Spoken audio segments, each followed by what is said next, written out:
ঢাকার সাভার আশুলিয়ায় পল্লী বিদ্যুৎ সংলগ্ন ডাক্তার জাহিদুল ইসলাম এবং ডাক্তার মারিয়া সুলতানা দম্পতি পরিবারে গৃহ শ্রমিক সামিয়া আক্তার 10 বছর নামে একজন শিশু তার বাসায় গত 11 মাস যাবৎ কাজ করে আসছিল। প্রথম 1 মাস ভালোভাবে কাজ করা গেলেও পরবর্তী 10 মাস ধরে তাকে বিভিন্নভাবে শারীরিক মানসিক নির্যাতনের শিকার হয়েছে মারিয়া।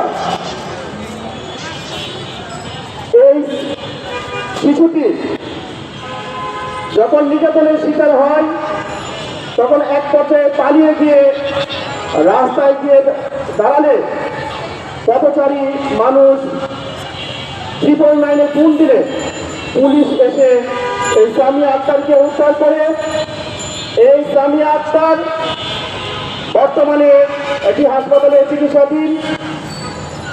তারপর ডাক্তার জাহিদুল ইসলামকে পুলিশ গ্রেপ্তার করে শিশু আইন 2013 সালের 70 ধারায় বর্তমানে ডাক্তার জাহিদুল ইসলাম গ্রেপ্তার হয়েছেন।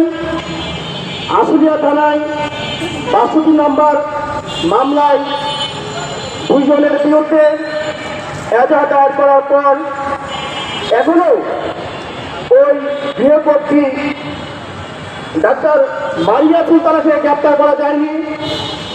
আমরা অতি দ্রুত ডাক্তার মারিয়া সুলতানাকেও গ্রেপ্তারের দাবি জানাচ্ছি এবং ডাক্তার জাহিদুল এবং মারিয়া সুলতানার সর্বোচ্চ শাস্তি নিশ্চিতের দাবি জানাচ্ছি। আমরা এই ধরনের নির্যাতনের পিছনে গৃহ শ্রমিক নেটওয়ার্ক প্রতিষ্ঠা দলকে আন্তরিক ধন্যবাদ জ্ঞাপন করছি। খুব দ্রুত তার সহিত এই ধরনের নির্যাতনের ঘটনা যেখানেই ঘটে তখনই তাদের পাশে দাঁড়ান। আমরা এই নেটওয়ার্কে একজন সদস্য হিসেবে আমরা আরেকটি দাবি জানাচ্ছি যেন আইন প্রয়োগকারী সংস্থার পাশাপাশি এই নেটওয়ার্কের একটি হটলাইন নম্বর যেন খুব তাড়াতাড়ি আমরা পাই। তাহলে এই ঢাকা শহরে বড় বড় অট্টালিকার বা বিভিন্ন দেওয়ালে যেন একটি নম্বর থাকে বা বিভিন্ন গৃহ শ্রমিকদের কাছে পৌঁছানো যায় একটি এই নেটওয়ার্কের হেল্পলাইন নম্বর।